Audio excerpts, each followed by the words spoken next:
देखिए बच्चों, ये ज्योग्राफी का क्लास जो चैप्टर नंबर 5 का था, कुछ बचा हुआ टॉपिक था। आज इस क्लास में जो पूरी तरह से इसको ख़त्म कर लिया जाएगा। ठीक है, आप लोग सब तैयार है ना? ठीक। देखो, इसके पहले जो 3 वीडियो बनाए, 3 क्लास ऑलरेडी जो है सो यूट्यूब पर अपलोड कर दिया गया है। ठीक है, इसमें फर्स्ट पार्ट में हम लोग प्राथमिक क्रियाओं से संबंधित जानकारी और आरंभिक काल के जो मानव थे वो किस प्रकार के क्रियाओं से अपना जीवन यापन करते थे उसके बारे में वर्णन है। दूसरे वीडियो में जो है वो कृषि के प्रकार के बारे में, इसमें आदिमकालीन निर्वाह कृषि, ठीक है, आदि के बारे में चर्चा किया गया। उसके अगले वीडियो में रोपण कृषि और उससे अन्य प्रकार के और जो कृषि है उन सभी कृषि के बारे में चर्चा किया गया। आज जो है जो बाकी का टॉपिक चैप्टर नंबर 5 में बचा हुआ है, प्राथमिक क्रियाकलाप में जो चैप्टर का नाम है, उसमें हम आज चर्चा करेंगे। देखिए, आज का जो मेन टॉपिक है वो है बाजार के लिए सब्जी खेती एवं उद्यान कृषि। ठीक है, बाजार के लिए सब्जी खेती एवं उद्यान कृषि क्या है? देखिए, कहता है इस प्रकार की कृषि में अधिक मुद्रा मिलने वाली फसलें, बात समझिएगा, इस प्रकार की जो कृषि होती है उसमें अधिक मुद्रा मिलने वाली फसलें जैसे कि सब्जियां, फल, पुष्प लगाए जाते हैं। इसमें हमें कम मेहनत में, कम पैसे खर्च में अधिक पैसा मिल जाता है। ठीक है, जिनकी मांग जो है नगरीय क्षेत्रों में होती है। आखिर जो फल है, सब्जी है, फूल है, ये कहाँ मांग किया जाता है? नगरीय क्षेत्रों में ही मांग किया जाता है। और इस कृषि में खेतों का आकार कैसा होता है? छोटा होता है एवं खेत अच्छे यातायात साधनों के द्वारा नगरीय केंद्रों जहाँ उच्च आय वाले उपभोक्ता रहते हैं, इसमें गहन श्रम एवं अधिक पूंजी की आवश्यकता होती है। देखिए, ये इस तरह का कृषि होता है जो नगरीय क्षेत्रों के बगल में या नगरीय क्षेत्रों के समीप ही किया जाता है। इस तरह कृषि बाजारीय कृषि। कौन सा कृषि? बाजारीय कृषि। इस कृषि में सब्जी, फल और फूल आदि का उत्पादन किया जाता है। इसमें खेतों का आकार छोटा होता है लेकिन इसमें श्रम की आवश्यकता अधिक होती है। ठीक है, और चूंकि ये नगरीय क्षेत्रों के समीप होते हैं, क्योंकि यहाँ पे नगरों में उच्च आय वाले अर्थात अधिक इनकम करने वाले लोग रहते हैं। ठीक है ना? इस प्रकार की कृषि उत्तरी पश्चिमी यूरोप, संयुक्त राज्य अमेरिका के उत्तरी पूर्वी भाग, मध्य सागरीय प्रदेशों में अधिक विकसित है। ठीक है ना? यह इस तरह की कृषि कहाँ अधिक विकसित है? उत्तरी पश्चिमी यूरोप। यानी अगर ये यूरोप है तो उत्तरी और पश्चिमी यानी इस एरिया में जो है सो ज़्यादा विकसित है। संयुक्त राज्य अमेरिका के उत्तरी भाग, उत्तरी और पूर्वी, तो उत्तरी इधर है, पूर्वी इधर है, तो उत्तर पूर्वी ये वाला हो गया, है ना? तो इस हिस्से में जो है सो इस तरह का कृषि, बाजारीय कृषि का अधिक प्रचलन है। साथ ही साथ भूमध्य सागरीय प्रदेश, तो भूमध्य सागरीय प्रदेश कौन सा देख लीजिए, ये है आपका भूमध्य सागर। ये क्या आपका? भूमध्य सागर। तो यहाँ पे भी बाजारीय कृषि जो है वो किया जाता है। साथ ही साथ अमेरिका का जो ये उत्तरी और पूर्वी क्षेत्र यानी ये हिस्सा, यहाँ पर भी बाजारीय कृषि किया जाता है। साथ ही साथ यूरोप का देखिए पश्चिम और ये उत्तर यानी इस हिस्से में भी बाजारीय कृषि जो है उसका उत्पादन किया जाता है। ठीक है, तो बाजारीय कृषि जो है अक्सर जो है वो बड़े बड़े नगर जो होते हैं उसी के आसपास में लगाए जाते हैं या फिर किया जाता है, क्योंकि उन्हें ताज़े ताज़े फल, सब्जी और फूल की आवश्यकता होती है। क्योंकि वहाँ पे उच्च आय वाले लोग रहते हैं तो हमें उस वस्तु का ज़्यादा कीमत भी मिल जाता है। ठीक है, इसलिए इस तरह का कृषि जो है वो नगर के बगल में या नगर के समीप इसका उत्पादन किया जाता है। कहता आगे, अब देखा जाए इस तरह कृषि जो है औद्योगिक क्षेत्रों में जहाँ जनसंख्या घनत्व क्या होता है? अधिक होता है, पाया जाता है। नीदरलैंड उस उत्पादन में विशिष्टीकरण रखता है। अगर कहा जाए तो विश्व में सबसे ज़्यादा फूल का उत्पादन कहाँ होता है? तो नीदरलैंड में होता है। ठीक है, ये भी याद रखना आपको। यहाँ से बागवानी फसल विशेषता ट्यूलिप, जो एक प्रकार का क्या है? फूल है। ट्यूलिप नाम का एक फूल है। विशेष प्रकार का यह फूल जो है पूरे यूरोप में प्रमुख शहरों में भेजा जाता है। कहाँ से? नीदरलैंड से। ठीक है ना? और जिन प्रदेशों में कृषक केवल सब्जियां पैदा करते हैं वहाँ इसको ट्रक कृषि नाम दिया जाता है। ठीक है, तो बागाती कृषि को ही ट्रक कृषि भी कहा जाता है। ठीक है, सॉरी बागाती नहीं, बाजारी है ना, जो बड़े बड़े औद्योगिक नगरों के समीप में किए जाते हैं। जैसे मान चलिए कोई बड़ा सा शहर है, जैसे दिल्ली बहुत बड़ा शहर है, तो दिल्ली के किनारे का जो इलाका है, ठीक है, उस इलाके में खेती किया जाता है और उसको प्रमुख मंडी में लाकर उसको बेचा जाता है, क्योंकि यहाँ के लोग सब्जी उत्पादन तो करते नहीं हैं और वे लोग क्योंकि वहाँ के उच्च आय वाले लोग हैं, ज़्यादा पैसा कमाते हैं, तो अधिक कीमत देकर के ज़्यादा सब्जियों को प्राप्त कर रहे हैं, तो उससे हम बाजारी कृषि करते हैं। लेकिन वैसा क्षेत्र जहाँ पर केवल सब्जी का उत्पादन होता है, ऐसे क्षेत्र को हम क्या कहते हैं? ट्रक कृषि के नाम से भी जाना जाता है। क्यों कहते हैं ट्रक कृषि? क्योंकि ट्रक फार्म एवं बाजार के मध्य दूरी जो एक ट्रक रात भर में तय करता है, उसी आधार पर इसका नाम ट्रक कृषि रखा है। अर्थात नगर में जो बाजार है वहाँ से जहाँ पे उसको उपजाया जाता है, खेत है ना, जहाँ पे इसकी खेती की जाती है, उसके बीच की दूरी ज़्यादा नहीं होना चाहिए। उतना ही दूरी होना चाहिए कि अगर शाम को वहाँ से ट्रक लोड किए तो रात भर में उस बाजार तक ट्रक पहुँच जाना चाहिए, क्योंकि अगर लेट होगा तो सारी सब्जी हमारा क्या होगा? बर्बाद हो जाएगी। ठीक है ना, तो कहीं ना कहीं देखा जाए इस तरह के कृषि में अहम भूमिका कौन निभाया? ट्रक। अहम भूमिका कौन निभाया? ट्रक। इसीलिए इसे ट्रक कृषि के नाम से भी जाना जाता है। आगे समझ में, क्योंकि वो रात भर में उसको पहुंचाना पड़ता है कहाँ? फार्म से लेकर के बाजार या खेत से लेकर के बाजार, इसीलिए इसका नाम ट्रक कृषि। किस कृषि का नाम? बाजारीय कृषि का नाम ट्रक कृषि रख दिया गया। ठीक है, क्योंकि इसमें ट्रक की महत्वपूर्ण भूमिका होती है, क्योंकि नगर में जाते हैं तो नगर में यातायात का अच्छा सुविधा होता है, तो ट्रक भी आराम से वहाँ तक पहुँच जाता है।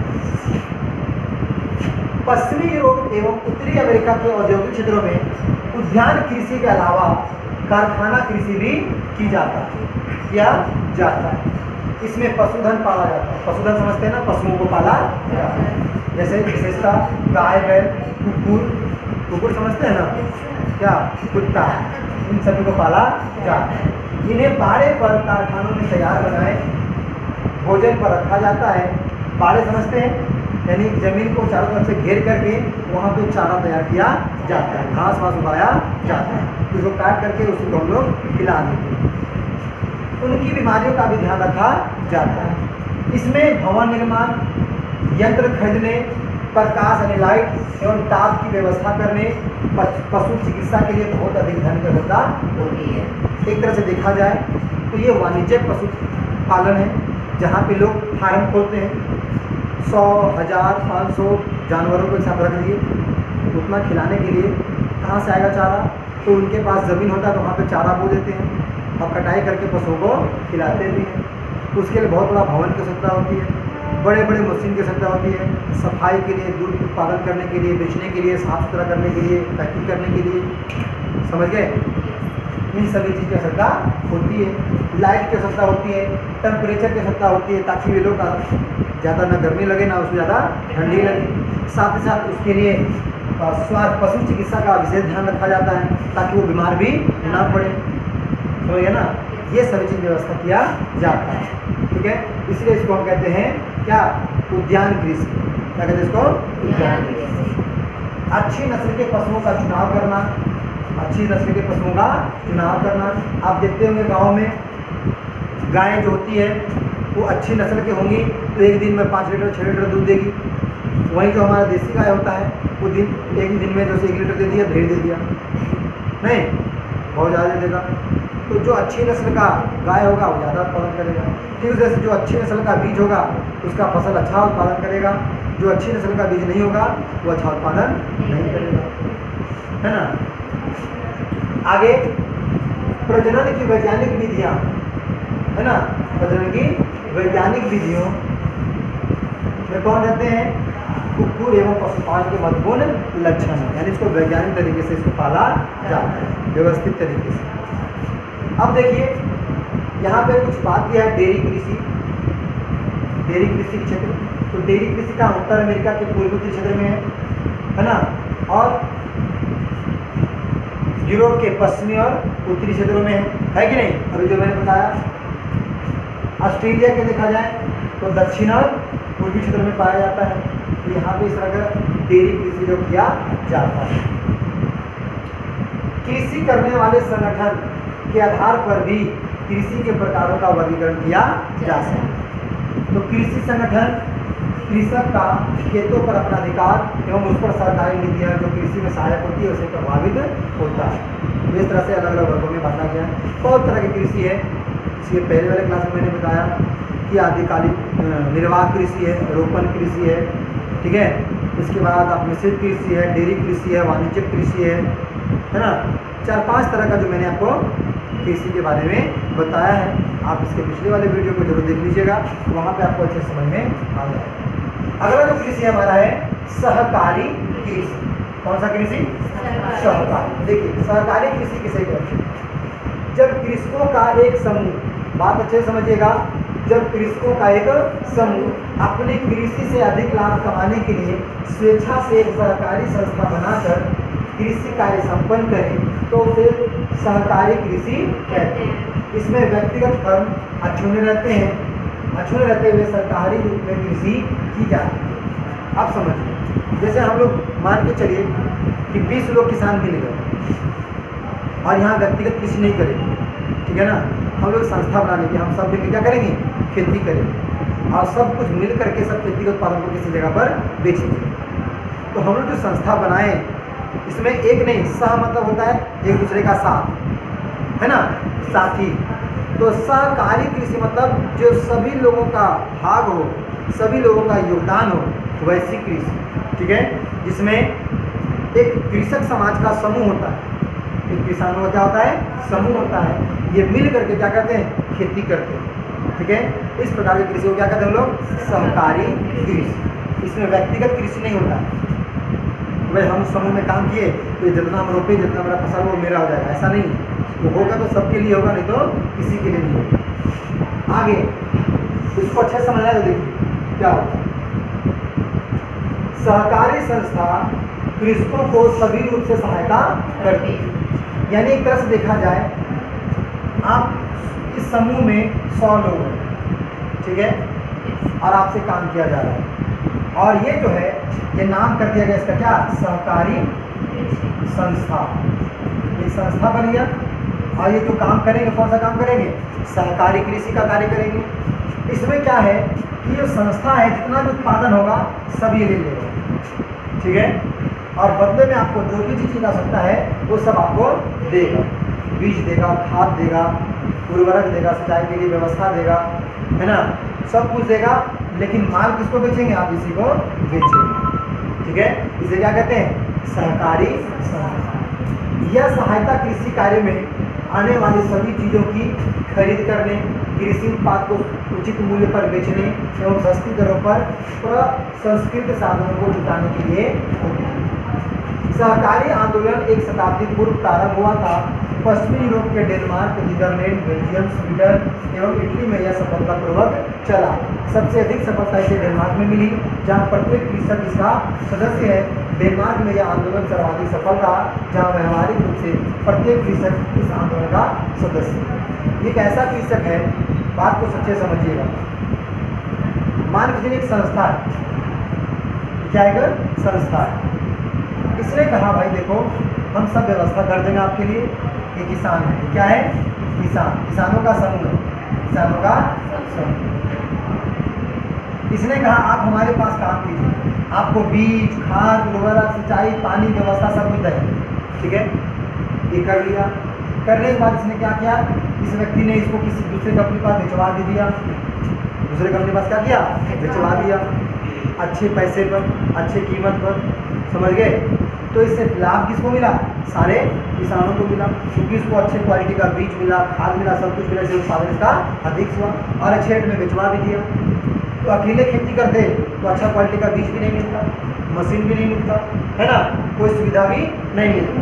लेकिन एक सहकारी संस्था के रूप में समूह बनाकर खेती किया तो सारी व्यवस्थाएं मिली, अच्छा रेट मिला और इस तरह से ये लोग वहाँ के लोग क्या कर रहे हैं, विकास कर रहे हैं। इसे क्या कहते हैं, सहकारी कृषि। आज में मतलब ये फायदेमंद है, नुकसान है, मुझे लगता है फायदेमंद है ना, जहाँ पे सब मिलजुल के काम करें, हम मिलजुल के सब फायदा उठाएंगे। अगला जो हमारा कृषि है कौन सा है, सामूहिक कृषि। कौन सा, चलो देखते हैं सामूहिक कृषि किसे कहते हैं। इस प्रकार की कृषि का आधारभूत सिद्धांत यह होता है कि इसमें उत्पादन के साधनों का स्वामित्व संपूर्ण समाज एवं सामूहिक श्रम पर आधारित होता है। ये भी क्या है, एक तरह से देखा जाए इसमें कोई मालिक नहीं होता, इसमें कोई मालिक बल्कि पूरा समाज उसका मालिक होता है। सब मिल के क्या करते हैं, खेती करते हैं, सब मिल करके खेती करते हैं। कृषि का यह प्रकार जो है पहले कहाँ मिलता था, सोवियत संघ में प्रारंभ में हुआ था। उसमें सब लोग मिलकर क्या करेंगे, खेती करेंगे। उत्पादन जो होगा वो सरकार के पास जाएगा और सरकार फिर उन सभी नागरिकों को बांटेगी। ठीक है, इसे कहते हैं सामूहिक कृषि। जहाँ कृषि की दशा सुधारने एवं उत्पादन में वृद्धि व आत्मनिर्भरता प्राप्ति के लिए सामूहिक कृषि प्रारंभ किया गया, ताकि सब लोग मिलकर खेती करेंगे, कोई कम करेगा कोई ज़्यादा करेगा, लेकिन सब क्या रहेंगे, आत्मनिर्भर रहेंगे, तो एक दूसरे का सहयोग करेंगे। ठीक है ना, इसे क्या कहते हैं, सामूहिक कृषि। इस प्रकार की सामूहिक कृषि को सोवियत संघ में पोल खाहोज का नाम दिया गया। क्या नाम दिया गया, पोल खाहोज।